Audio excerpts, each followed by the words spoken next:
integration of AgTech into the banking system, specifically focusing on role of AgTech in rural asset management and the related aspects. We are privileged to have a very eclectic panel, and I must point out we are very fortunate to have Mr. Sethi, who's the MD at State Bank of India, responsible for retail and digital banking, as a keynote speaker. It's indeed heartening and really a good sign that the largest bank of the country has taken a very keen, and I mentioned as I faded out, we are very privileged to have Mr. Sethi here today, and the fact that SBI is taking a very keen and aggressive interest in this space, and we hope to build on this presence and take it forward to much bigger heights. We are also very privileged to have partnership with Cropin, one of the lead AgTech players in the country, and that's been around for almost a decade, if not more. And of course, the lead agri bankers in the country. So without much further ado, may I request Mr. Sethi to give his keynote address. Thank you. Yeah, thank you, Mr. Raman. Thanks for actually having me on this, the panel.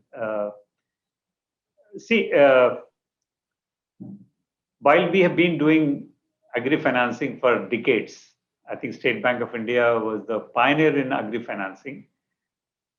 Post 1960s, the first ever commercial bank which had entered the agri-finance was State Bank of India.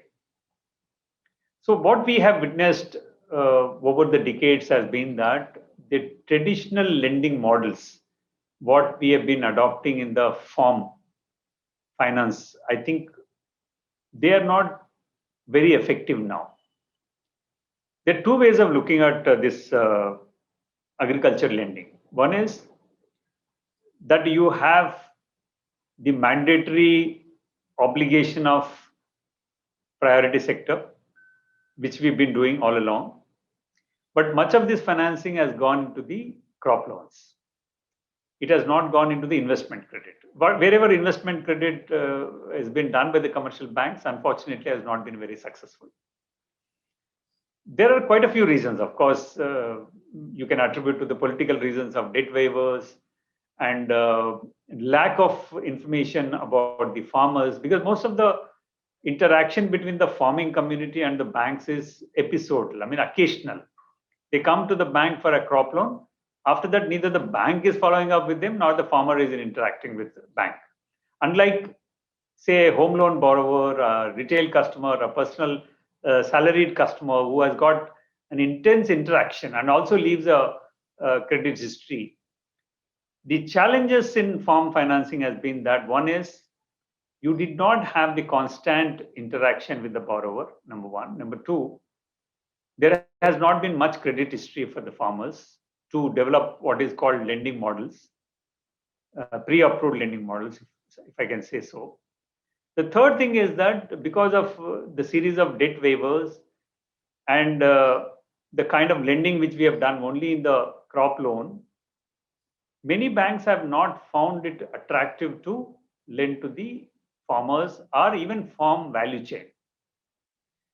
The experiments which we have done in the value chain financing, either in warehouse receipts or horticulture or dairying, pisciculture, most of them have been on the fringes. There have not been any significant impact on all these activities. And in fact, most of the banks have lost money financing them, which they should not, because the value chains in agriculture are very well established and there are huge corporate linkages to the value chains. Despite that, I think there have not been great success in terms of quality lending to these sectors. So obviously today, there is a great amount of thinking, both in the government as well as the large banks like State Bank of India. How do I reach out to this very important segment of the society? And I'm sure that most of these farmers are also availing many services at various levels, may not be digitally, but we hardly have any information. How do we develop the new lending models to reach out to them? One is, how do I efficiently do my traditional crop loan business? And more importantly, that how I can transform myself to be a significant partner in value chain financing. I think these are some of the basic thoughts compelling many banks to look at the agri-fintechs. In fact, a few months back, when I took over as MD, Retail and Digital Banking at SBI, being an agriculture graduate myself, my interest has been kindled. I've been corporate banker for almost 30 years. And after 30 years, I was coming back to agriculture lending. And I think, the potential for agri lending has not been properly utilized, even by a big bank like SBI, which has been a pioneer in farm lending. So when we looked at, we got in touch with ThinkAg and asked them, what is the universe of this agri-fintechs in the country? We were surprised that around more than 1,000 agri-fintechs are operating in India, and 50 to 100 of them are quite mature in terms of engaging with the commercial banks. And some of them, like Cropin, obviously have been having a large-scale operations in India and across the world and providing services. So we are now embarking on a massive, major program in terms of engaging with agri-fintechs. I more than the fintechs, I'm looking for agri-techs, because finance anyway is our forte.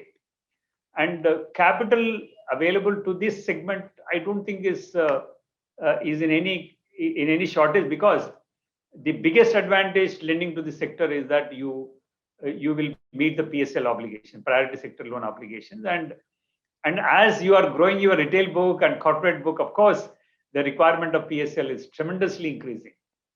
And the direct intervention in farm lending as well as value chain lending would be one of the important activities which large banks like SBI would be undertaking. While we can devise models for digital lending, the problem in these small value loans is that the collection and the cost of collection for mainstream banks is very high, you all know.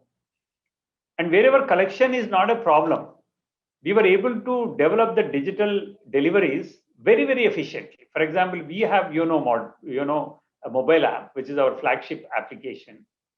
We have a Yono Krishi segment, and we have launched Yono Agri Gold Loan on Yono app, and where the prior approval and the appointment is given to the borrower, and pre-approved loans are offered to them. The only thing what they have to do is go to the branch and deposit their gold and take the loan. And this was one of the successful products what we have done. And in the last 1 year, we have given more than 29 lakh agri gold loans through Yono Krishi platform.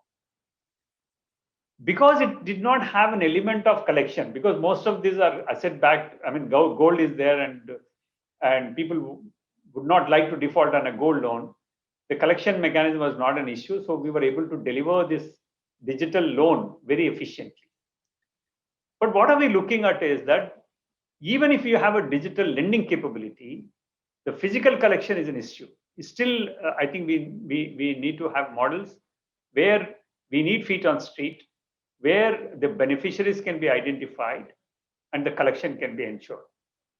So this is where I think most of the agri-techs whom I have spoken have established the models where they have the capabilities today. Through the AML and unstructured data analytics, they are able to generate the qualitative inputs and leads on the beneficiaries, and also provide the last mile connectivity of collection from these beneficiaries. I think this is the model which we are definitely looking, and I'm glad to share that quite a few agri-techs are having these capabilities, and we will be working very, very strongly with them. Apart from that, of course, we are also developing our inherent capabilities of using the blockchain technology for farm lending. One of our successful launch would be what we call Safal, which is again a blockchain-based technology, where we are rolling out to a organic cotton farmer group, where the cotton is going to be procured by one of the Italian cloth manufacturers. They would be able to monitor, what inputs are being used by the farmers, and we would be providing the financing in this model. I think the potential for digital engagement in the farming community is tremendously opening up. And I think agritechs, if they get it right, have a immense potential, immense possibilities in terms of generating the business for themselves and to the banks. But what is that banks look for in agritech, and what are the models? Because see, there would be a lot of issues in terms of integration. Anything what agritechs have to do with the bank, a mainstream bank, is that you need to have a suitable integrations. While much of the services which are available now, for instance, geosatellite images, we have not looked at the integration. There is a portal, and the geosatellite images, whichever farmer we ask, the images are made available through a portal, and we are downloading. But we have to move beyond that, and we need to establish the integrations with the agritechs for a seamless availability of this data, seamless flow of the data, which many banks would be uncomfortable with. So if you stick only to the provision of services, that I have a software, I can get this information and provide to you, beyond that, you don't ask me, I think it's not going to work. People are looking for end-to-end solutions, and the models are varied. My view is that there could be 3 models which can be worked. A viable model says that if there is a agritech which is able to provide the last mile connectivity to the borrowers, we can engage them as a business correspondent. I think that is one model which can easily be rolled out. That you as an agritech can become a business correspondent of a bank, and by the sourcing applications as well as collection, you get paid. You have the technology to identify the beneficiaries. The beneficiaries' information is made available to the bank, and bank underwriting engine will underwrite the loan and make it available to him. And the collection mechanism will be done by the agritechs. This is one model which is easily scalable in the business correspondent model. The second model, which is only providing the services, that is what we call business associate, without being a correspondent.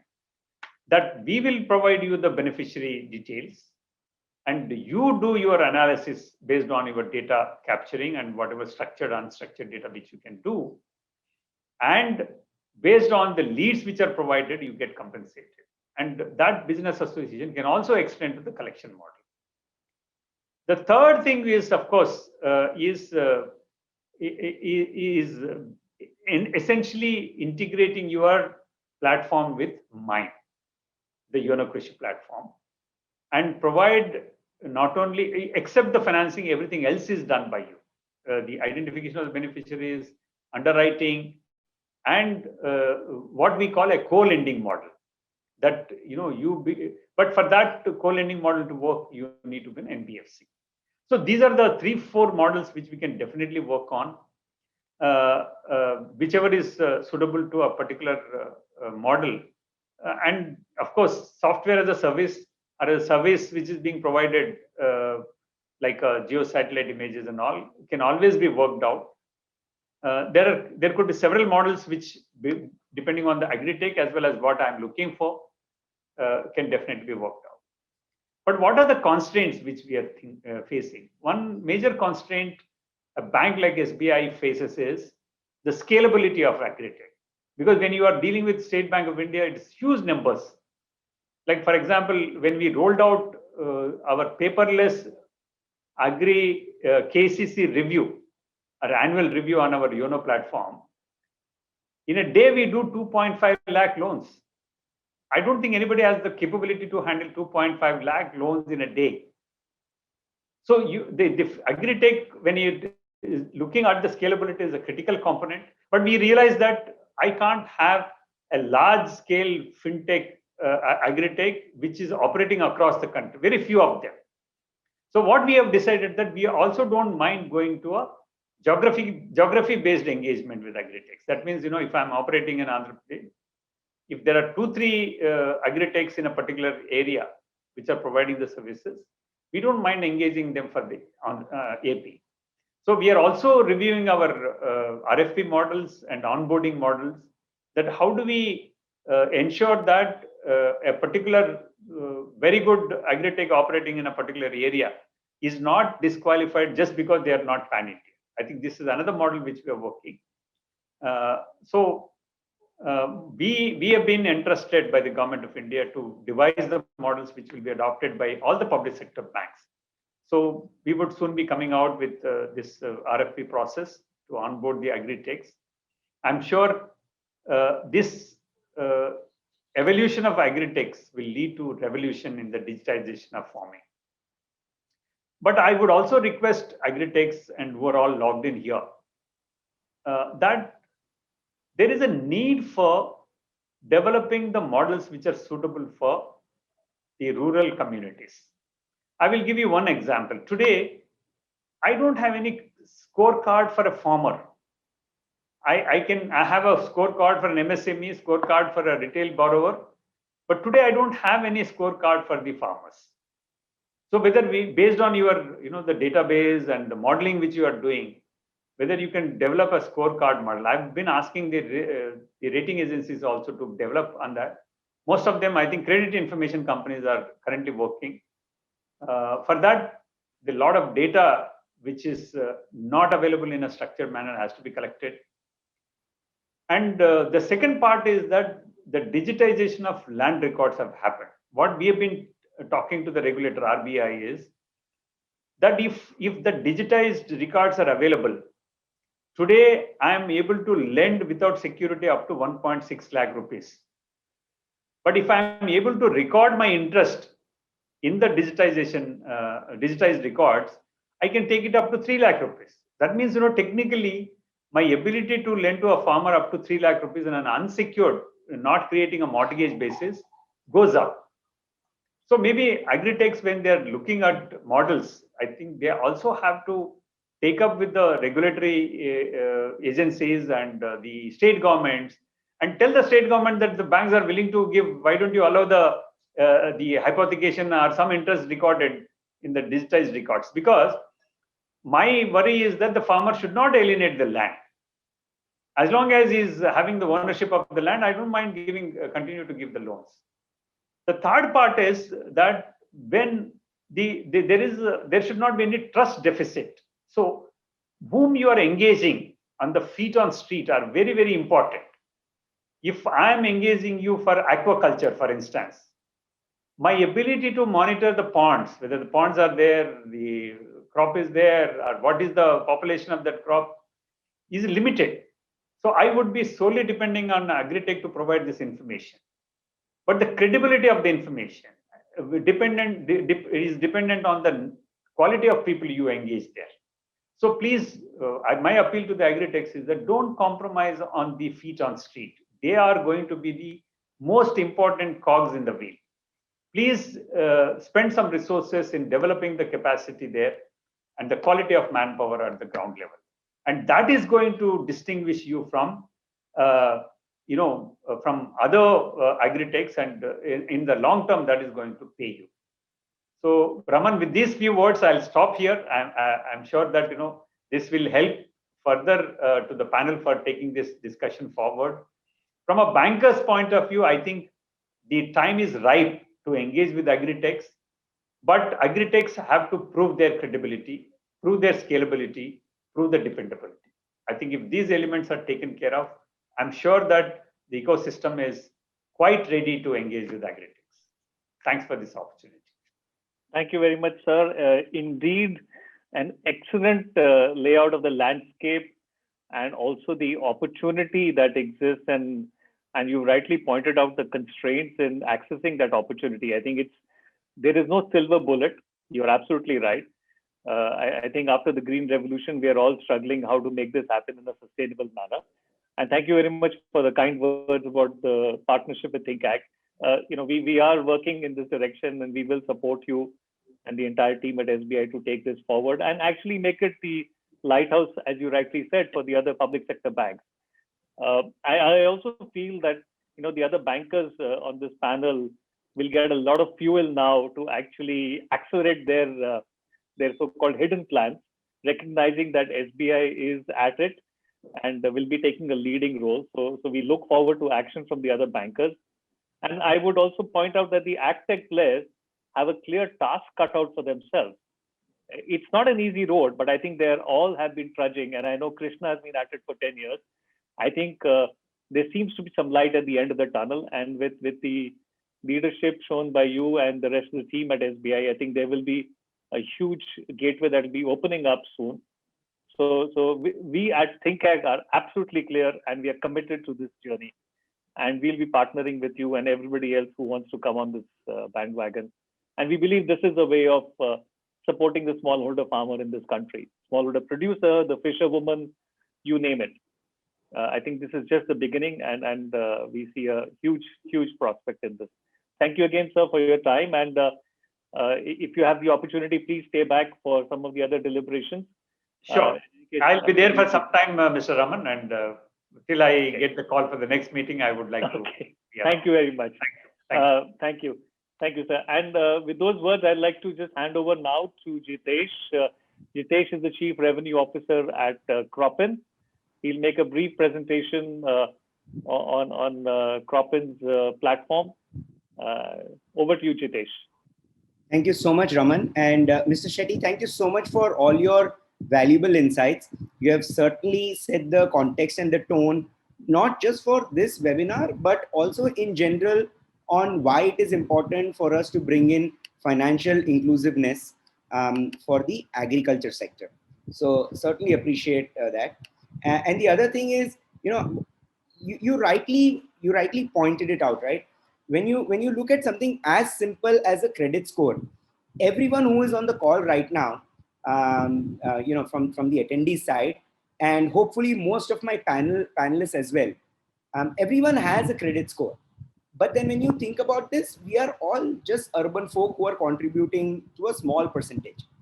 The larger portion is in the rural area, and a large portion of that rural population is in the agriculture sector, and they of course do not have what is traditionally in the corporate world called as the credit score. So how do we overcome that challenge, and how do we work towards creating an agri-worthiness score, which is really an indicator of how amazing the farmer he or she is, and how credit lending should be done to him or her.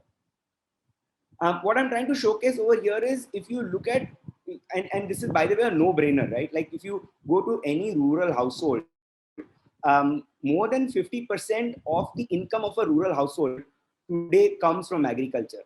And this slide just personifies that if we are not able to provide support to the agriculture side in the rural household, then we are going to be staring at a very dark future from a future food security and a food safety standpoint. So it is very critical for us to acknowledge and understand that a large portion of the rural economy is driving the agriculture, and the vicious cycle of a farmer not having credit, and as a result of that not taking sufficient risk, and as a result of that we not getting everything that we want on our food plate, on our table, that will continue to exist unless we really bring in technology. And like Mr. Shetty was saying, right, we are at a fabulous time where the inflection point or the collaboration point between the financial space, the technology space, and the agriculture space, all three of them coming together for the benefit of a very, very humble smallholder farmer in a country like India is extremely significant. And I don't know how many of you follow the economics of the country, but just last week it was published that agriculture has contributed almost 20% to the GDP of the country in the last financial year.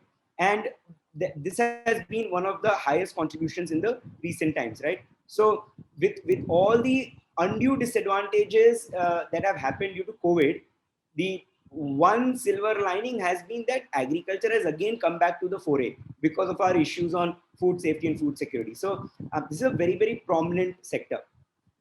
And what I'm going to try and showcase in the next few slides is how the tech space, the AgTech space, can come in to work together with the financial and the fintech companies, especially the large lenders like SBI, to the benefit of the farmers, obviously keeping in mind the requirements that every enterprise or every bank will have. So if you look at this, the typical challenges that are faced by financial institutions are, the high cost of servicing. If a borrower is coming asking for 20, 30, 40,000 rupees, it's a small amount at a larger level, but for the farmer, it is a significant amount. And then for a bank, for them to just process that small amount is going to cost them a little bit of money to service that.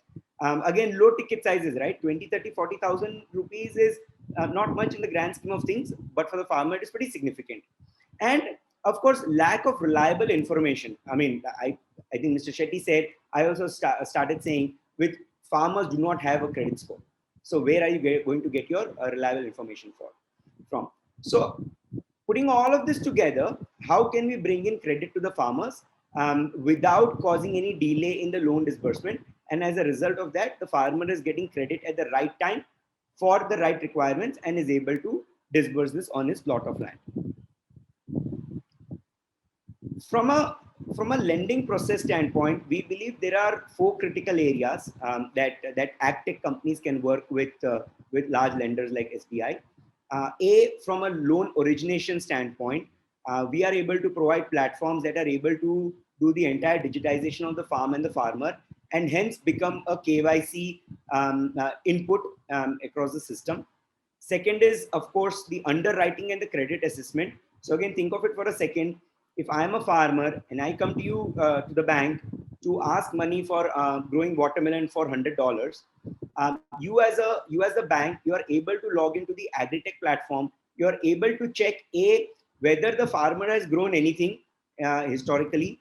B, has the farmer really grown watermelon, and does he have the historical know-how to grow watermelon? And 3, has the yield been equivalent to say $200, $300, $400, right? If I want a loan for 100, then of course my yield has to be a little higher than the loan that I'm asking for. So through an AgTech platform, the banks are also able to go through the underwriting process in a very seamless manner. And then the third intervention that an AgTech provider is able to provide is on the whole loan monitoring side.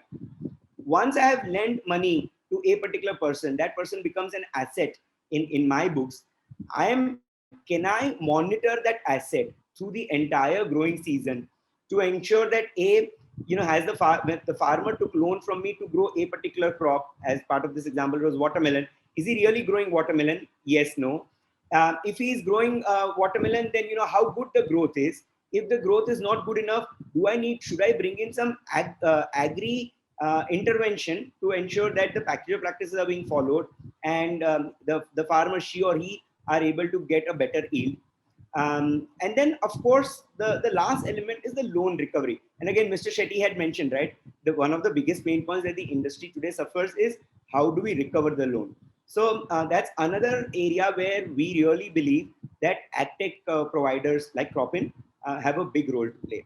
So there's a very clear line. There is a role that we can play pre-disbursement, and then there's a role that we can play post-disbursement. And those are a couple of things that I'll touch base upon in the next few minutes.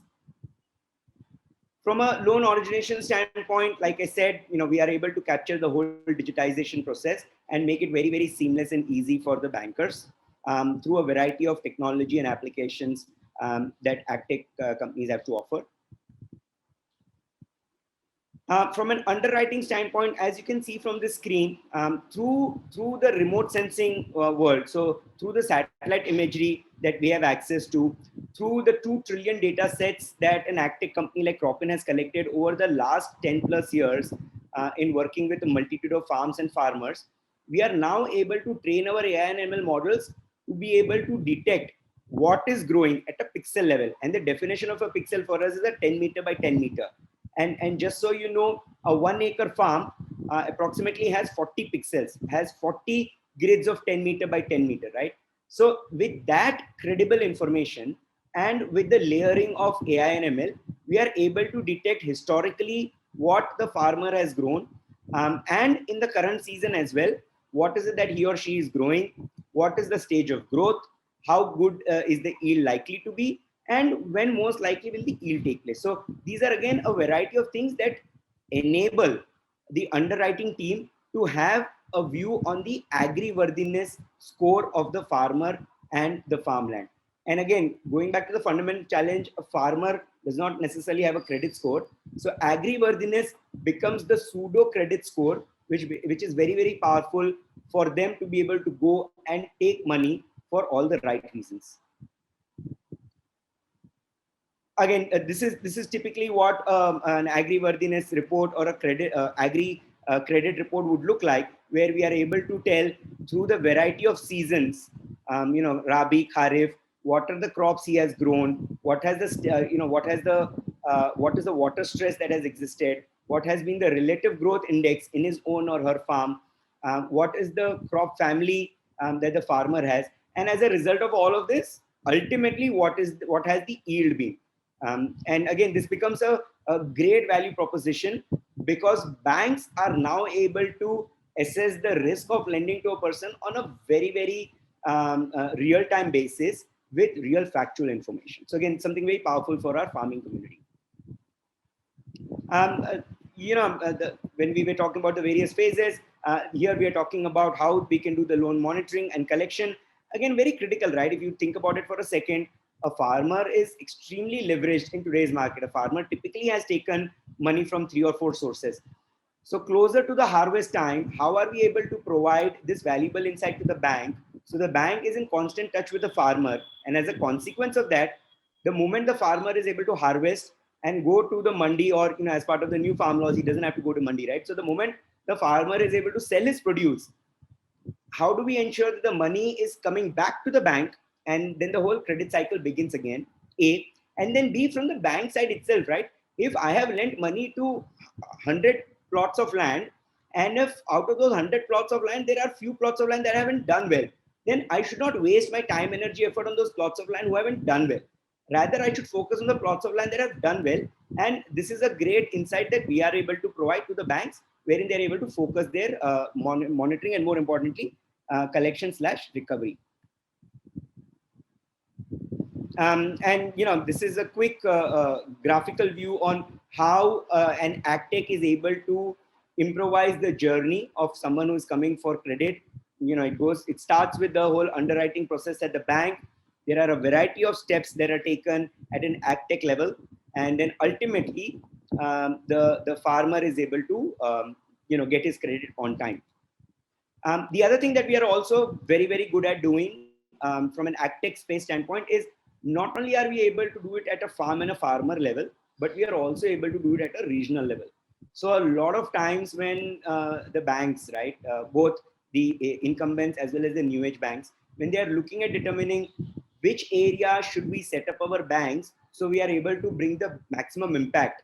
And different banks have different philosophies. It could be either creating more impact because it is underserved, or creating more impact because that's where the maximum profitability is. So we are able to bring that insight from an agriculture standpoint and tell you at a cluster level, and the cluster could be a bunch of villages or pin codes, where what is happening, and basis that the banks are able to decide how their rural expansion should take place. And again, this is very critical, right? Because if rural expansion does not happen, the credit system will never reach the household of a bank. And if the credit system does not reach the household of a bank, the financial inclusiveness will not happen. So again, this is a very, very critical insight that, that the new age agri-tech companies are able to provide. Again, this just talks about a similar thing at a zip code level or a pin code level. And again, this slide is only trying to personify how the entire technology in the agri and the fintech space is able to better improve the efficiency of the system, right? So, if we bring in AgTech and if we bring in fintech and we bring both these together, we believe that the processing time itself can be improved 50x, the efficiency can be improved 50x, the cost can be reduced, and as a result of all of this, the collection can be improved 30x, thus resulting in a reduction in NPA.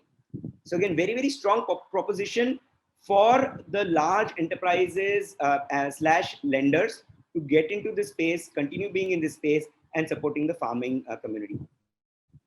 Agri-tech players have a big role to play in this.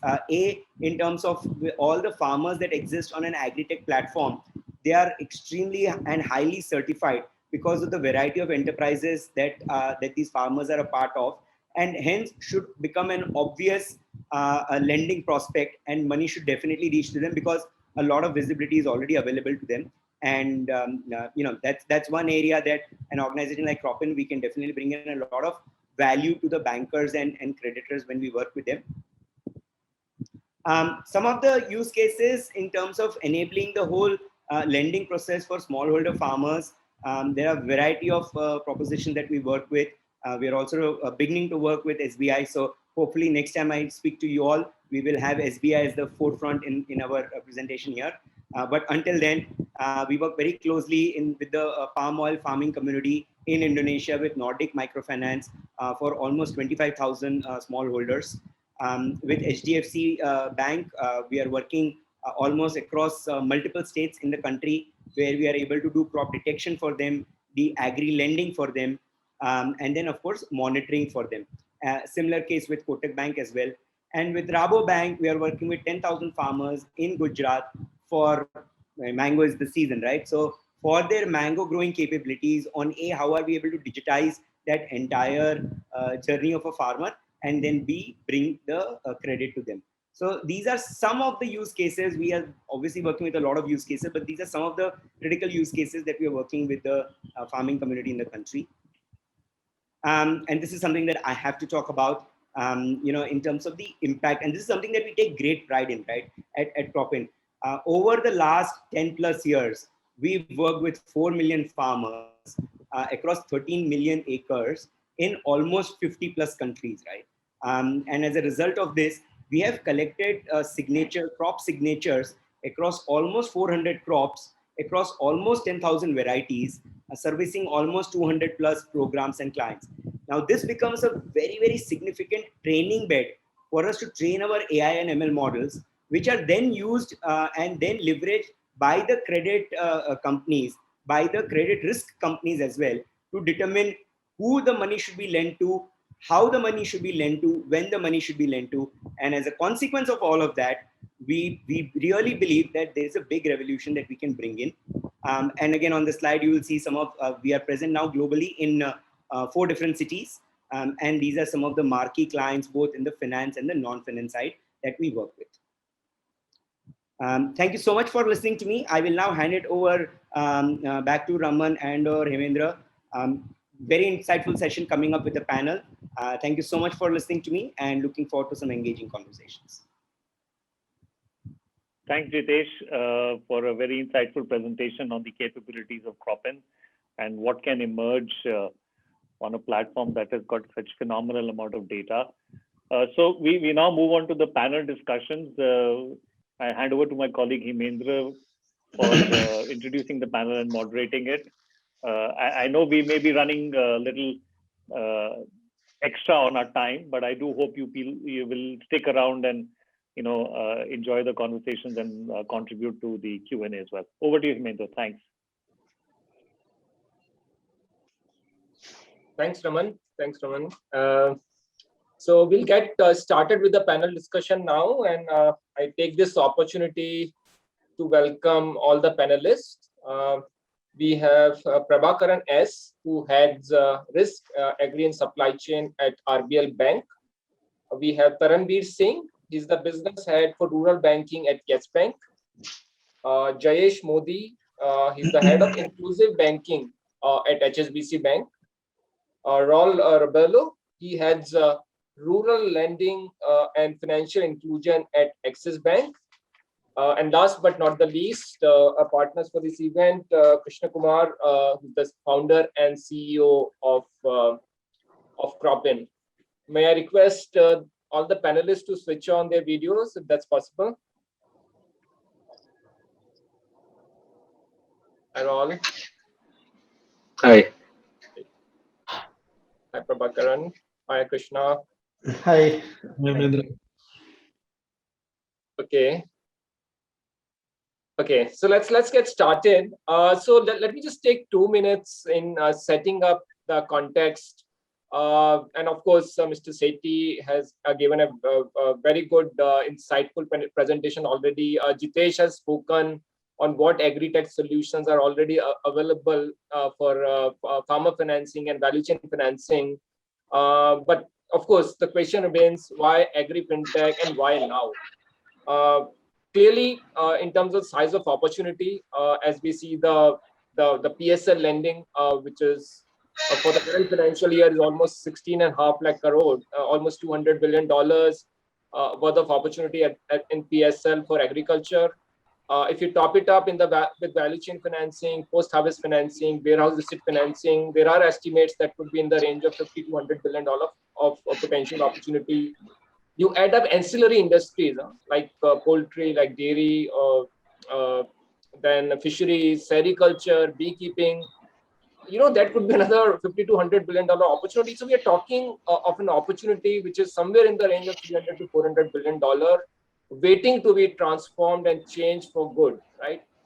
Now, the big question, why now? And I think Mr. Sethi said rightly that this can only happen with more digitization. And the kind of digitization that we have seen in last few years, is mind-boggling, not just in urban areas, but also in rural areas. My travel to villages, gives me a lot of confidence that the farmer is adopting digital tools much faster than most of us think. So I think that's a good news. And clearly, I think COVID times have also accelerated the penetration of some of these digital tools that we see in rural areas. And I'm sure with government's target of, sort of taking broadband to about 600,000 odd villages, improving 4G penetration, improving smartphone penetration, we are going to see a lot of changes in next few years. So that's clearly one big reason. And of course, we all know that only 30% of the farmers have access to institutional credit. Most of them end up borrowing from the informal sources, where the cost of capital is extremely high, ranging from 2 to 5% per month, which is really very, very difficult for any farmer to make money after paying that kind of interest. And not just for the farmer, even for the value chain. If you look at SMEs and small micro enterprises in the sector, they also pay somewhere between 14 to 18% rate on the working capital loan that they take. So I think clearly a lot of challenges to be solved in terms of excess of capital, in terms of cost of capital.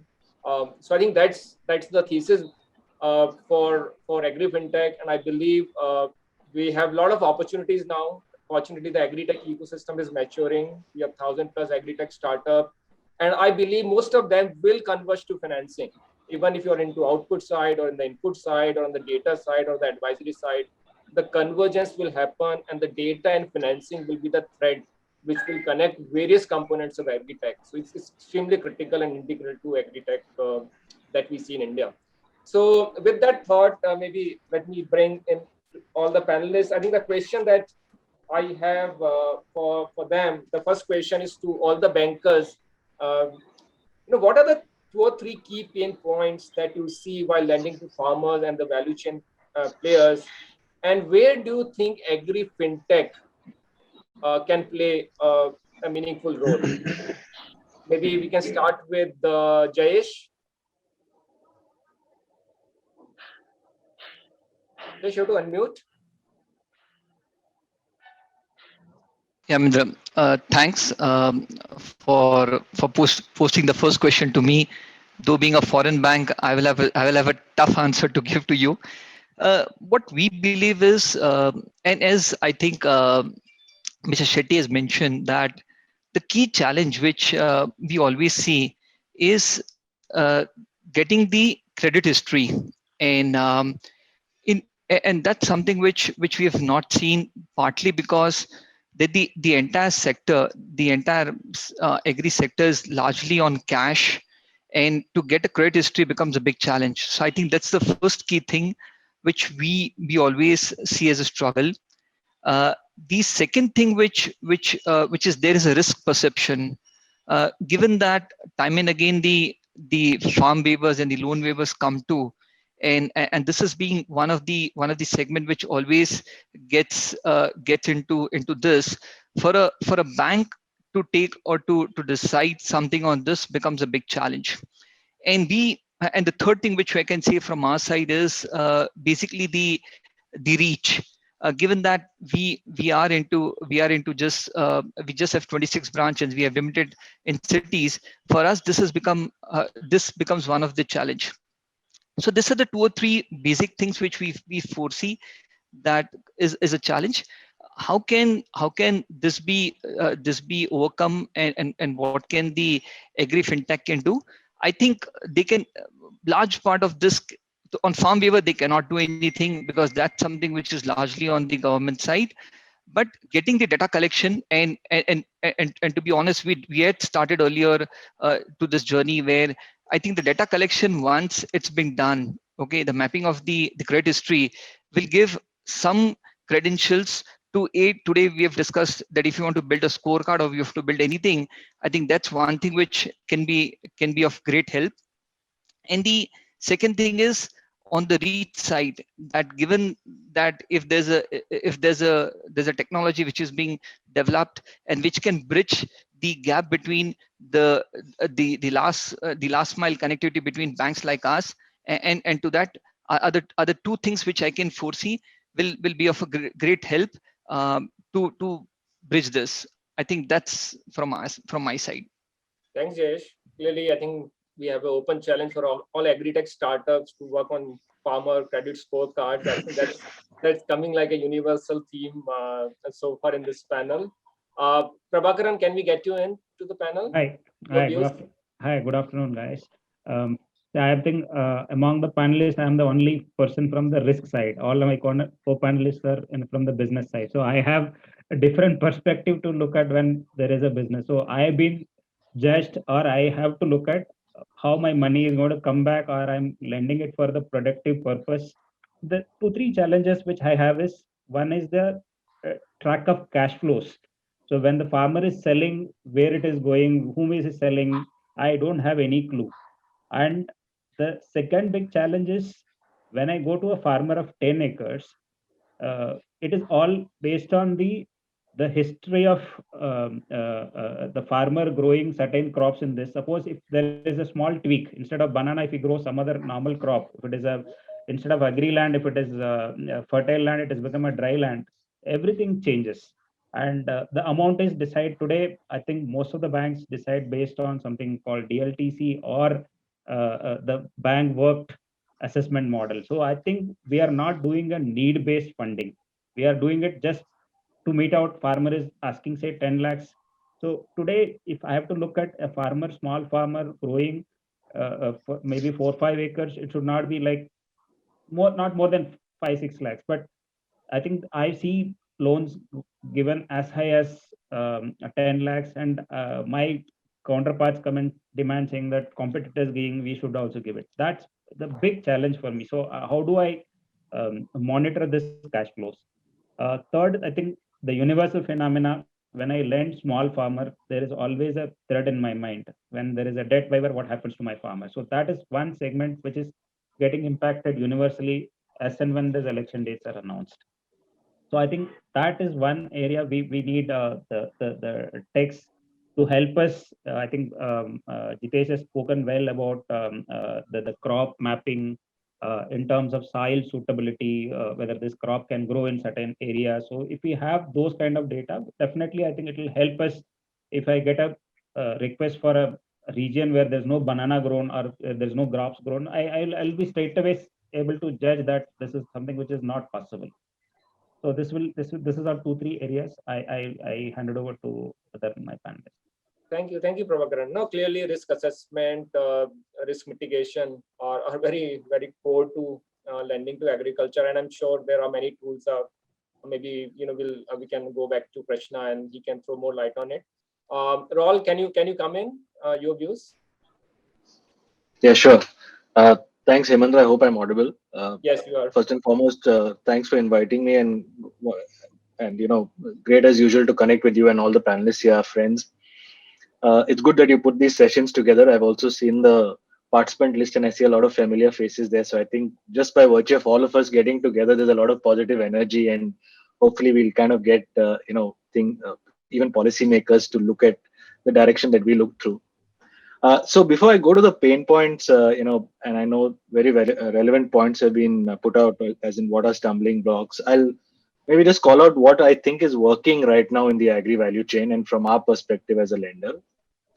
So the agri value chain is large, right? You have various agri value chains, and you have different legs of the value chain. So what I see is that by virtue of first and foremost so much of demand for agri loans as well as PSL, today the agri value chain, specifically in the later legs, seem to be working well, especially when the farmer hands over to say a processor and processor to Arthia, etc. There, those legs seem to be having a lot more traction now.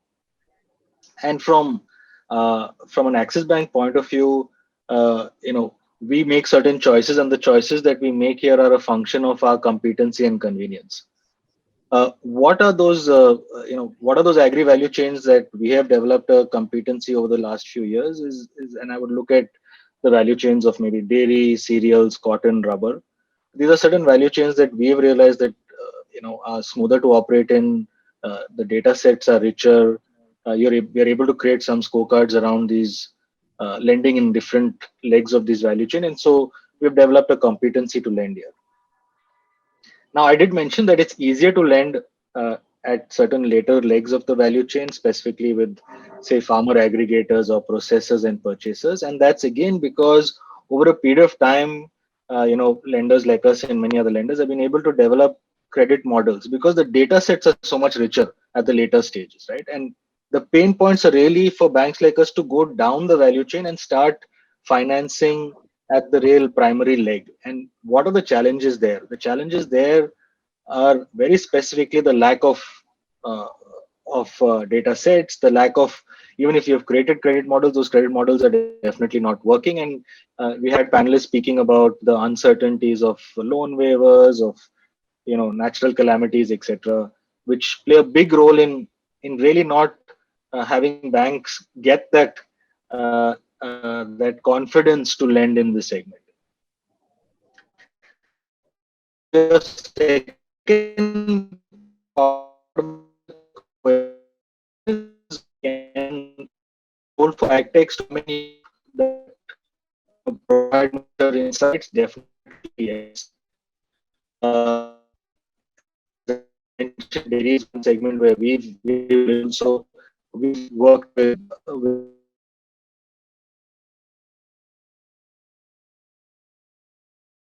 to go down.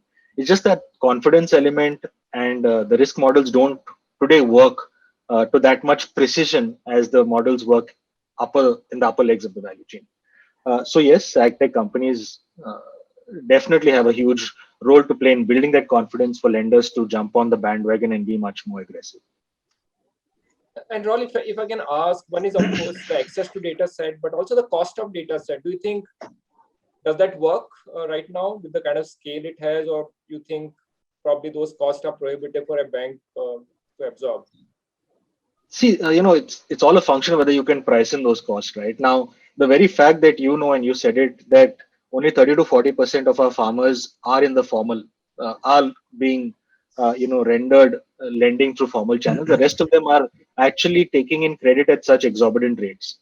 So even the lending that we say do with partnership with the dairy fintech, we are able to price it in because there is a cost for delivery, there's a cost to collect those data sets, but the alternative price that those farmers who are taking cattle loans are so high that even if we lend at a 15-16%, it makes sense for those borrowers to borrow from a program like this, because many of these programs also involve the partners giving the bank some amount of a FLDG or a guarantee of sorts, and we like to work with partners at least in the initial stages who provide those kind of guarantees. So, to your long answer short, yes, there is an ability for us to price in that cost. Yeah. Okay. No, that's good to hear. Thanks, Raul. Taran, can you come in? Yeah, hi, Hemendra. Sorry, I'm going through rough weather, so you have to excuse me. I'll not be able to. No, it's okay. Go ahead. Yeah, I think listening to largest lender SBI, Mr. Shetty, and then my colleagues in HSBC and Raul, whom I know for some time, I think the thing is that challenges are there, but I think post 95, 96 private banking coming into play, I think a lot has changed over the period of time. Banks like HDFC, ICICI, Axis, Yes, IndusInd, they have evolved the ecosystem fairly well. What traditional crop loan, which were seasonal in nature earlier, where you give money for a 6 month and then ask them to repay the full money along with interest, and only then the fresh limit will be given, has been now history. Thanks to NABARD's Kisan Credit Card Scheme, which came in 97, 98, and then over a period of 2003-4, it has evolved.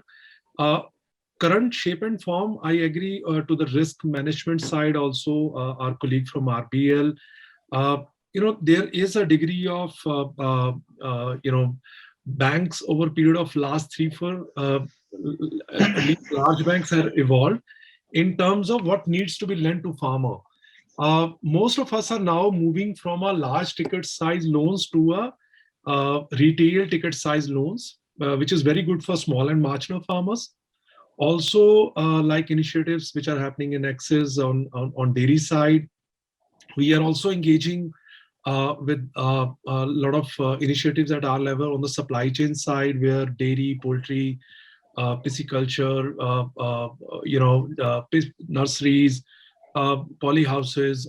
We are actually tapping the complete supply chain, where the manufacturer of a poly house taking it to farmer's doorstep, and from farmer's doorstep, how we can build a supply chain where they can sell it to the buyers. Eventually, that's where some of the agri-tech companies, and it's connected to each other, which are helping us in terms of getting to the full supply chain. Some of the agri-techs which are working on the input supply side, which is providing infrastructure, equipments, and other inputs. For example, in a polyhouse side, like a poly sheets, those steel structures, and intermediaries who supply, arrange subsidies for farmers. And on the output side, there are agri-techs who are helping us connect farmers with the buyer side directly, which are institutional in nature. So I think agri-tech is playing a wonderful role in terms of managing both the pieces, connecting the dots for us, where we become a fulcrum of for both of them.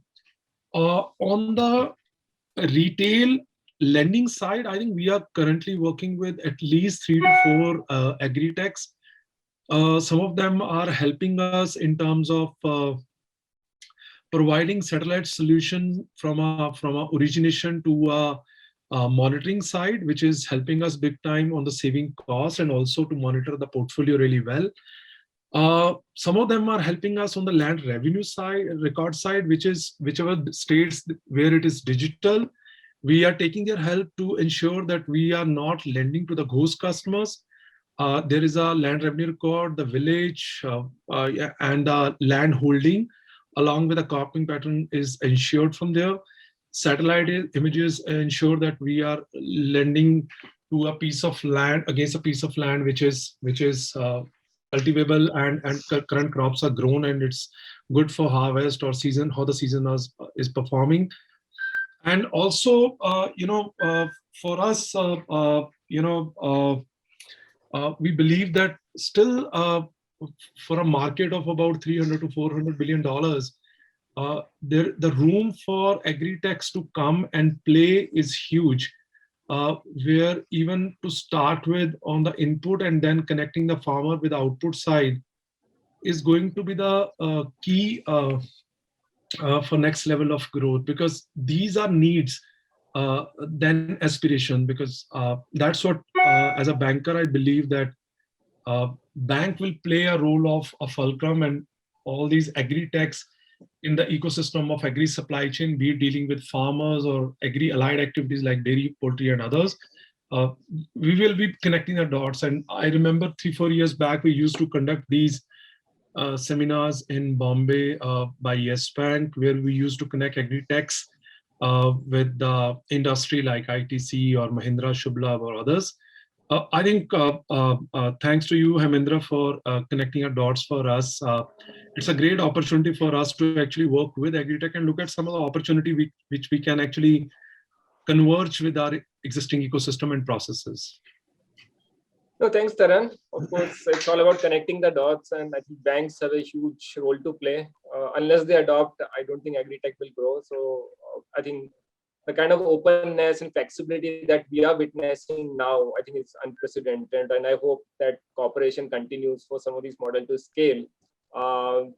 So I think with that, probably I can go to Krishna now. Krishna, I think a lot of bankers have talked about the challenges as well in terms of engaging with agri-techs. Mr. Sethi said that there are some, most of them are geography specific, and the scale is not there right now.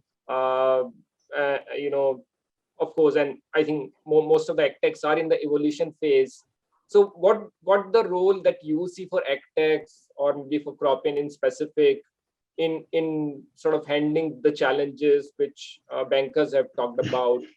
And if you can also lay some light on the potential for digitization, which can possibly scale a lot of these solution and, you know, sort of solve the challenges which bankers are facing today. Yeah, sure. Thanks, Hemendra. And I was hearing all the panelists and got a lot of insight as well as a problem. So let me start, Hemendra, with my experience when we as a Cropin thought of making this agriculture more data-driven. So we started in 2010. I think globally we were the first agtech company, and that the term agtech was not coined at that point of time. So we were the first company who started thinking of a data-driven, bringing data to agriculture. And we looked around Europe, US, and we didn't see any of the companies who were coming forward to solve this problem statement. We saw the rise of agtech companies after 2012, 14, when in the US, some of the startup came up, and then in Europe, some of the startup came up. But we take pride that we brought this whole concept of data. When we were started working with the initial days with the enterprise client, some of the question we used to get, we don't have a smartphones. The 2G connectivity is not there. Or we have to buy the smartphone for our field managers who are working with the farmers, right? How much is going to cost in terms of GB, right? So because 1 GB was somewhere around 200 or 250 rupees that point of time, and they used to calculate number of GBs, right? And that was the problem we were facing when we were trying to bring this cutting edge technology that point of time. The telecom penetrations were not there. 2G was not available in all the villages. People have not seen and interacted with the smartphone. So when the field officer, we bought around 50 phones, Cropin bought from their pocket, and we built the customer. We went to their site and we started training those guys that this is how you can do the digitization of your farmers and farm relationship. They were reluctant to touch the screen because they thought it will break. And we are talking about that 2010, and so those were the challenges. But when we started, working with many of such clients, one of the things which became very evident that data digitization for the illuminating this dark data, which Jitesh was just talking about, right, is not only important for ag enterprises, but it's also going to be important as a whole as a country and also for the banking. And why do I say so? You can give a best of the best advice to the farmer, but if he doesn't have a capital to invest in that point of time, that whole advice is waste. So let's say you're saying, I see a problem, a growth problem in your farm, and you should put a growth enhancer, and that's going to cost you 5,000 rupees. And that guy doesn't have that capital that week, and maybe he can borrow next week, but then the impact has already happened on the farm, right? So the flow of capital was important, the working capital in the hand of the farmer, so that he can experiment, he can utilize all the advices, and he can make sure that his farm doesn't fail. So when I was reading the World Bank report, most of the farmers who took life because of the crop failure, and they were not able to pay back the money to the money lenders who have taken from, and that cycle keep continuing, right, from one season to other season, and we started thinking, after 3 to 4 years of inception, that how can we use this data to make sure that the flow of capital can also happen. And we were novice, we didn't know how the banking system works, but we knew that if you can bring out the risk and bring down the cost of servicing. These are two things we were looking at that point of time. If you can bring down the cost of servicing, and you can, you can eliminate the risk associated with that farmland, probably that could be a magical point for the banks to think this like a business, not like a priority sector, right? So where you are lending, what is the risk? And there are other nuances, right? The government is coming and loan waivers schemes and other stuff. So those were the other challenges. But my triggering point that point of time was, if the Airtel recharge of 5 rupees can be profitable in the villages, right? Why can't a 1K $1,000 loan or 50,000 or 10,000 rupees loan can't be profitable, right? Can we intervene with the technology? And I was a powerful believer of these tweaks and the innovation and disruption we can bring with this. And we said, since we are the first mover and we have got trillions of data sets, let's invest in the AI and data and build a product which will allow the capital to flow in this sector. Because if the capital doesn't flow, this sector is not going to improve. Because the more the capital in the hand of the farmer is going to, they're going to take more risk, more experiment, new crops. We did a project in Bihar, which was climate resilient agriculture, where the farmers changed their seeds because there was less water available and they can't grow the same variety of the seeds, right? But for that also they need money, right? So changing practices is going to cost them. So, and I know it's a very, very difficult task we took, and we said, okay, let's invest our major capital, which Cropin had little resources as a startup, towards this fintech product. And I'll not say that we have been successful, but we are working very, very hard to map every asset in the country and build a history on the top of it, that what happened on that asset in the last 3 years without even talking to the farmer. What is the current status of the asset? What is the forecasted harvest date for that particular asset? Whether the farmer has changed the crop or not. So I just heard, if the farmer changes from banana to some other crop, right, and it's a low value crop, then the whole risk goes up. So can you detect the changing pattern? So he took a loan for, let's say, cotton, and he's doing a paddy or some other crop which is a low worth crop. Can you detect that, right? So can you highlight all the risk? What is the water stress? Does he has got all the right practices? Can you augment that information? And we started working on these bits and pieces. And trust me, there are around 50 models we have to build to make sure that all these things can be augmented on every 10 by 10 meter pixel. And I think we did a large scale processing. The question was also, Mr. Sethi raised that the startup has to be ready for the scale, and we knew that if today country is processing 70 million farmers, and as a Cropin as a global company where we are in 52 countries, and I was looking at some of the global numbers, right? So if you look at the India, South Asia, China, there are 383 million smallholder farmers. Now only 200 million farmers have got access to the credit. What happens to the 187 million farmers, right? And if you have to process every pixel in those countries where you have to provide that risk data, you have to build the compute power. And we build that. We process whole India in 4 days. Every pixel, we took around 18 states where the major agriculture activity happens, and we processed that pixel by pixel in 2019. And we said, oh, we are ready for the scale. Now, what we are waiting for is some kind of a sign up. And then the moment we get that working relationship, we can process state, district pin codes and augment that information. And we have started doing that with some of our relationship. So I think scale will come. I think it's a both way, right? So one side the enterprise has to move forward and the startup has to move forward, and both will meet, and scale will be outcome of that. The moment it's always a Cas69 problem. I remember my first, I used to work with the OmniActive long back, and it was 2011. And they were my largest client. They were paying 5-figure to us. And we didn't have money to actually run the operations. So I was sitting in their headquarters. I asked the CEO, can you give me advance on this on the bill? And he said, it's not possible, Krishna. I said, I want to meet Mr. Mariwala. So he said, fine. So I went there. I said, sir, I'm going to give you a best of the best service, but I don't have money to operate today.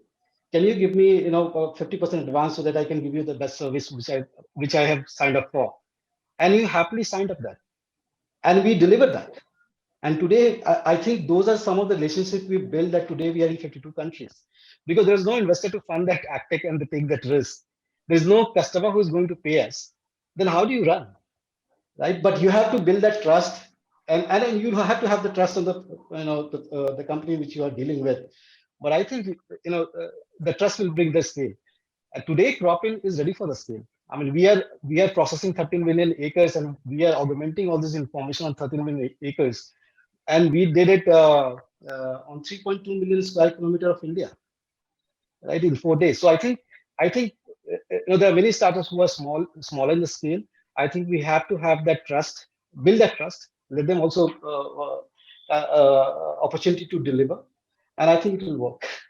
I'll Thanks, stop here. Krishna. No, absolutely. I totally agree. I think the trust is Yeah. critical, and that's Yeah. not just in fintech, but for any tech solution. I think I always say it can't be a customer-vendor relationship to start with.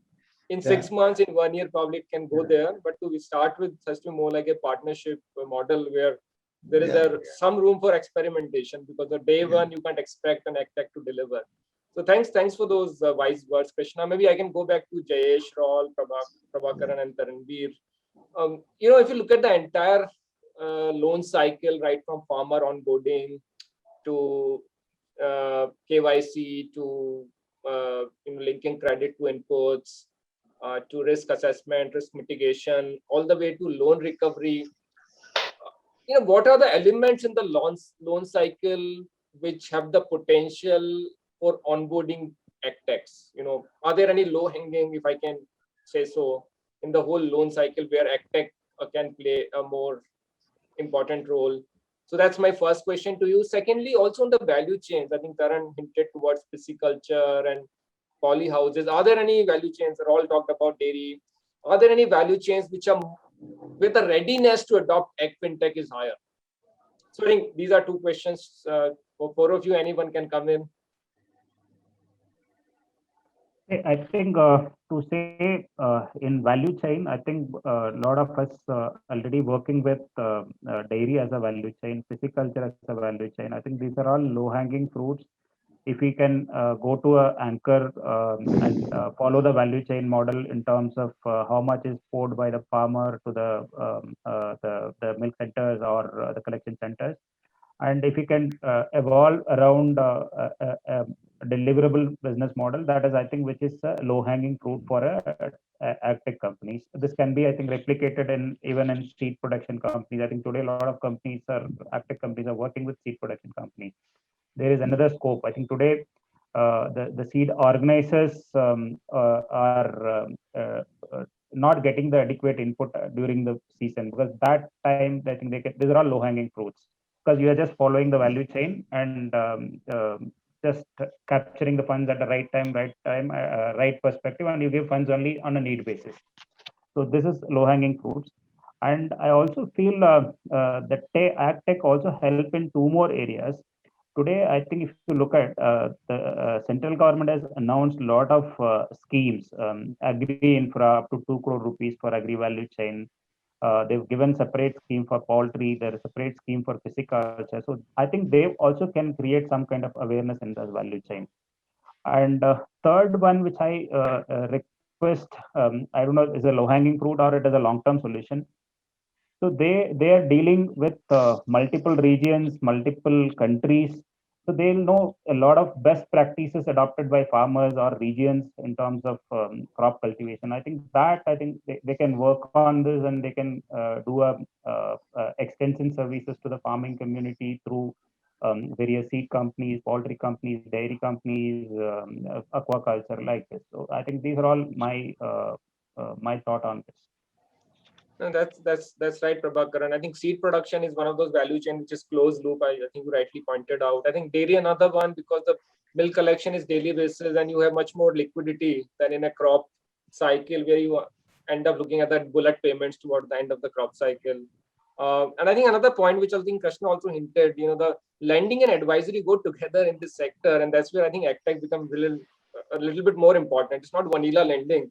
You have to you have to do a lot of advisory so that you get to a stage where you can recover the loan. So I think that's very integral part of the lending process. Any views, Jayesh, Raul, or Taran? So, Heminder, what we have done is we have started our journey by, given that we have a good corporate relationship. So as Rahul mentioned and a couple of speakers, so the way we started is with our corporate relationship. First thing which we started is working on a value chain, which is post shipment, and slowly started developing a comfort on the various corporate supply chain programs which we did. So that was the first thing which we did, because for the first thing, being a foreign bank, was to get the awareness within the organization on how this entire piece needs to be get done. So A, the external world knowledge, but B, to make internal people aware of it, was the journey which we had to go through. And the second phase, what we have now done is going towards the various models or various tie-ups through which either we can bring the pledge finance into the bank, we can bring the lower end of the corporate supply chain into the end. Third, tie up with various tech companies on not just going directly to the farmer, but to go to the one level above. So that's the second phase. And once we do this, once we bring the comfort, and given that the Reserve Bank has now come with various co-lending guidelines, see and do a tie-up where there is an expertise or a model which is available either with an NBFC, to see how we can tie up and bring that expertise into this. So this is the journey which we are trying to do. Though earlier it was more like a priority sector force thing, but I think that does not work. You have to build models which you think that yes, it makes sense, and that's what the journey which we are going through, and that is really making sense rather than the forced credit which always was being there with the thought process. Right, Jayesh. In fact, a lot of NBFCs are focusing on aggregation points rather than going directly to the farmers. I think that's one thing. And I think Raul also hinted at the later part of the value chain, where probably it's much more transparent and less riskier as compared to the upstream part of the value chain. Raul, your views? Yeah, so very valid points by Prabhakaran and Jayesh. So the way I look at it is, and I'm just looking at it from talking to my peers in other private sector banks. I think all of us today are consuming these kind of solutions that Krishna offers in some form factor or the other, right? Where we kind of integrate these solutions is definitely in our business planning and in our whole element of budgeting, right? So for example, you would know that now RBI is looking, and they've divided the country into PSL deficient and PSL surplus locations. So there is a dire need for us to, start going into those deeper geographies and looking at them from a different lens. So where do solutions like these come up? And we've done it, in fact, for this year's budgeting. They throw up very clearly through the crop index, crop health index, crop yield index. They give you at a district level pinpoint, how do you rank order districts, right? So why wouldn't one use this tool in your budgeting exercise? And I think everyone uses it there. Number two is in your specific underwriting. And here's our story. We've evaluated this tool for now 3 years. When our partners presented to us, it definitely looked at something which was a logical progression to undertake, because the metrics and the kind of credit tools that today we employ do not factor in a whole lot of those variables. But what we did was to be sure of using this at the underwriting stage, it required us to test these tools out. So we did test it on our existing customer base, and the good part was that these tools work, and we have reached a point wherein we think that we can on top of our existing credit models, plug in these tools also. So we are doing that, and very soon we would be using these tools for individual credit underwriting. I think some banks are already doing it. And finally, and I think Jitesh or Krishna alluded to this point, these tools are really efficient for timing collections, specifically, the kind of seasonality that is prevalent for agri collections. And if satellite imagery can tell you exactly how do you time your collections, it would be a great input. So We have not yet started, but we do think it's a logical progression for us to use these tools to time our collections. On which agri value chains, I think we've talked about this: dairy, the seed industry, definitely. Yeah, so we have not really looked beyond these too much right now, but there are definitely the low hanging fruits we see in dairy and seed processing. Thanks, Raul. Taran, do you have any view? I think most of it has been covered, but openness to actually experiment with agri-techs and agri-fintechs, because that's going to be future. Most of the ecosystem has resisted for a longer period of time, but I think the time has come, not only in India, but we have been approached by a few Israeli-based agtech companies and some of the Dutch-based companies. A lot is happening across the globe, both on quality and quantitative side. There is a huge opportunity for banks to actually play a role over here.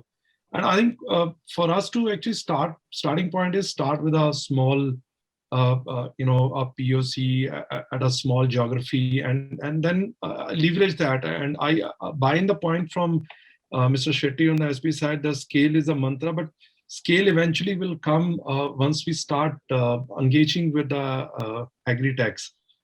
We have to give them the platform to leverage what we have built, and then if it makes sense and we converge together, we can expand to geography. I think somewhere some of us has to play that role of actually bringing that scale to the agri-techs as well, as it was done by banks on the fintech side. Today, fintech and NBFCs are leveraging banking system to grow and becoming a pan-India player. And I think similar role we need to play on the agri-tech side by leveraging what they are doing in a smaller geography and then expand from there. Thanks, Taran. I think this is a very important point, and I think this brings me to the last question. I think the role of ecosystem, so on one side we have regulators like RBI, we have NABARD, which is a very important player in the sector. And of course, on the policy side, I think all of you talked about loan waiver issues and how do we handle that. Then, of course, we have this whole agri-tech startup ecosystem. Then we have incubators and investors who are putting money into some of these startups, and then people like us at ThinkAg who are trying to promote agtech innovations. What are those 2 or 3 things that we should be doing together? Are there areas where we can collaborate, prioritize? Is there an opportunity to create a sandbox? Raul talked about these tools. Is there a way the banks can come together and test out these tools, or is there a way banks can mentor these agri-fintechs in some ways? I think it'll be good to hear from each one of you. How do we accelerate agri-fintech adoption?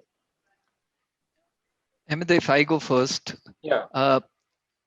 As you mentioned, say today, agri is the largest portion than MSMEs. Okay. We have a CGT MSC scheme for MSMEs. We do not have anything for agri. Can that be thought of? Why not? Okay. That's one. Second, yes, I think what you had mentioned, that currently we have seen a lot of models and a lot of innovation happening. But to be very honest, each one has a very small portion which is aware of. I don't think there's a platform or like I can just give an example, like in microfinance. Okay, microfinance, we have an SRO, we have a MFIN which gets knowledge getting to. Can similar sort of structure can be brought where we can through this platform we can try and do it through agri. I think that's the focus which we need to bring it together. That's what my view is. Right, Jayesh. I can tell you on the credit guarantee, of course, that's one of the needs, and a lot of agri-fintech struggle because a lot of banks ask for FLDG, and the number varies from 20% to 50%. But I can tell you there are some guarantee structure which are under works, which is going to be announced in the next few months. Hopefully, that will help the ecosystem in some ways. But definitely we need more of that. Yeah, Krishna. Hemendra, I was thinking, I've been talking to IFCs and World Bank and Rabobank, and they really showed an interest that we are ready to take the partial risk. If somebody is ready to, if the banks are ready to go and lend to a value chain or a farmer, and if you can build this consortium and test it out on 10,000 50,000 farmers with a consortium of banks, where these guys can take the initial risk of bringing the innovation, and that gives a platform for everybody to play a role and see how, and also to make this models more working on the ground, right? And so it's not at the cost of the bank only, but if somebody players like these are taking some of the risk and pushing the innovation forward, and that becomes the basis to scale this up. I mean, that could be one idea. No, absolutely, Krishna. I totally agree. I think there's a role for catalytic capital because the models are evolving, and all said and done, how much risk a bank can take. So I see a role for foundations and multilaterals and maybe even grant money to test out the solution and probably de-risk the models as much as we can. Raul, any idea from you? Yeah. Talking about the ecosystem, I'll pick up two stakeholders. One is the regulator, definitely RBI, and one positive direction we see them moving. It's not yet announced, but at least we see them being accommodative. Is this whole moving away from the overhang of subsidies for working capital loans, right? So we have seen that happening over the last 8 years, and what that's led to is a whole distortion in agri credit. Everything is moved towards short-term working capital. And when you really want to finance capital intensive, and that's what's the dire requirement right now, investment lending for capital enhancement. So we see the regulator moving that stance, and they're saying that they're going to move banks to have very specific term loan targets. I think that will augur well, and we will in turn be able to do more productive finance. Number two is the agri corporates, and I see a big shift happening here, and you would know this, Hemendra. A lot of the agri corporates, by virtue of their last mile connection, like the agri input dealers, etc., there's a lot of rich transaction that happens between the farmer and the agri input dealers, and a lot of data points which folks like us can consume and create models and scorecards around. So we've been grateful to be inducted into some of these corporate programs wherein they've given us the ability to tie up with their extended arms as BC networks, etc. And I think going forward, that could be a very interesting play, specifically since I mentioned it's all about converting those missing links and using that data into lending opportunities. So I believe, and I see agri corporates, the large ones, much more conducive in getting banks involved, introducing us to their stakeholders, allowing us to leverage their last mile distribution point. So for me, that's a big move, and I think that will augur well for lending to the last mile. Right, Raul. I think that's a very good point. In fact, a lot of corporate players realize that for them to build relationship and stickiness with farmers, facilitating finance is becoming more and more core. And absolutely, I think since they're into transactional relationship, their ability to share data and enable institutional financing is far higher. So clearly, there's a role for corporates, and we at ThinkTech, or of course, have that agenda to build industry partnership, and we will definitely push on that. Taran, Prabhakaran, from your side, any last words? I think. Sorry, Taran, go ahead. Thank you. So on the stakeholder side, I think NABARD, which has done a tremendous job in terms of actually bringing this working capital culture on the agri side, we expect them to actually engage more with the banking and the farming fraternity to bring more changes to the ecosystem, because finally it's such a huge country. Policy making is very important, and you can see the change which KCC and changes to it has bring to the table for most of the banking industry, be it in public and private sector space. I think second, a major stakeholder like all industry have their own bodies, which is like today microfinance is led by MFIN and MSME, and so there is a lot happening. While the largest employer in the country where highest population is living, I think that's where the body is a meaningful body is missing, which have a representation from FPOs, which has a representation from banking fraternity, agri-techs, and also the policy makers, so that all of them putting together, there has to be a fair representation, and there has to be a regular engagement with the government bodies, because that's where the right kind of policy which can bring the change much faster. Even today, one of the agri-tech we were talking about, they said we have to apply for license in each of the state and each of the districts to sell something. Look at if a company has to do that, follow the route. There are 731 districts. It's a pain. So some of those, and I'm sure government would not be largely aware about the issue. Otherwise, it would have not taken much time to resolve it. So something of that sort, where NABARD and a body will bring that change at the stakeholder level. Absolutely. I think we also believe that we need facilitation between the government and the startups. And the fact that you mentioned, I think that probably applies to agri inputs. I think that's a nightmare for most agri-tech startups, because for each district they have to apply for a separate license, and it's never easy, and that kind of prohibits scale. I think some of the states have announced. I think Karnataka is moving, and there are a few other states who are probably going to announce, who are engaging with startups. I think MP is taking the lead, Odisha is engaging. So at least state level, we are seeing some momentum. But you are right, probably a larger body which can take these issues to the government is needed. Prabhakaran? I have 2 points to add. One was, I think my colleague Raul has spoken about this last mile connectivity, which is a challenge for a lot of private sector banks like us. We have a limited reach. So we expect fintech can help us in terms of reaching out to the farmers or potential value chain. Second one is, I think the other area which is developing in agri field is FPOs. So I think that can be used as one of the opportunity, the input which is purchased by the members of this, getting those inputs through them or selling through them, so that we'll have at least can create some kind of scoring model over a period of time. So I think these two areas, apart from what my other co-panelists spoken. Right, Prabhakaran. I think good you mentioned about FPOs. I think some of the NBFCs have gone the FPO route.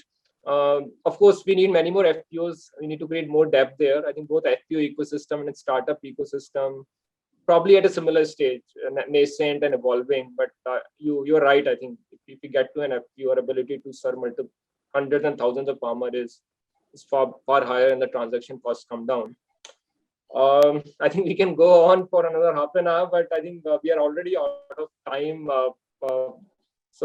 And I see some very, very good questions in the Q&A box and in the chat box, but I think we probably 10 minutes out of time already. So, we have to stop here. All I want to say to all the panelists and all the participants that this is just the start of the series. We'll be doing multiple such events in next few months. The next one is scheduled for 28th April. That's also in partnership with Cropin. The focus there will be on agri insurance.